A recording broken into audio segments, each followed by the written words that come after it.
Qu'est-ce qu'une crise de change?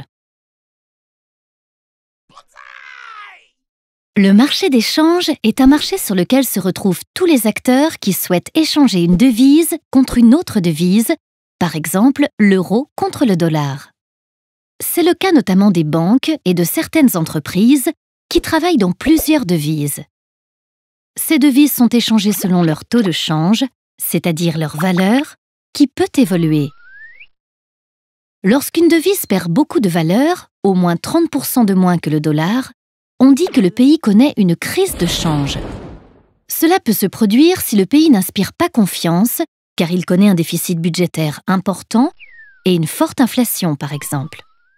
Les acteurs se débarrassent ainsi de la devise sur le marché des changes par peur qu'elle ne vaille plus rien.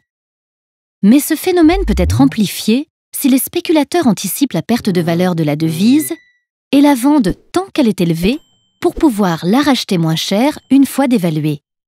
C'est une crise auto-réalisatrice. En effet, s'ils vendent la devise, ils augmentent l'offre et diminuent la demande, ce qui revient à baisser sa valeur. Une crise de change a de lourdes conséquences sur l'économie. Par exemple, si une banque suédoise emprunte 300 $ lorsqu'une couronne suédoise équivaut à 0,12 $, elle devra rembourser 2500 couronnes. Cependant, si la couronne perd 30% de sa valeur, c'est-à-dire n'équivaut plus qu'à 0,084 $, la banque devra rembourser 3571 couronnes pour la même somme empruntée. Ainsi, plus la valeur de la devise diminue, plus les banques endettées en devises étrangères peuvent avoir du mal à rembourser. Face à une telle crise, les banques centrales peuvent augmenter leur taux directeur, c'est-à-dire le taux auquel elles prêtent de l'argent aux banques, pour que ces dernières augmentent également leur taux d'intérêt et que les spéculateurs aient plus de difficultés à emprunter et donc à acheter des devises. Ou utiliser leurs réserves en devises étrangères, très souvent le dollar, pour rééquilibrer l'offre et la demande. En effet, lorsque leur devise est faible, elles peuvent vendre leurs devises étrangères contre leur propre devise pour augmenter sa demande et donc son prix.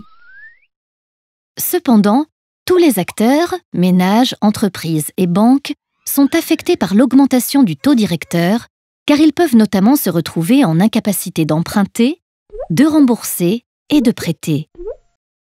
Les investissements sont freinés, la croissance ralentit et certaines banques peuvent alors faire faillite.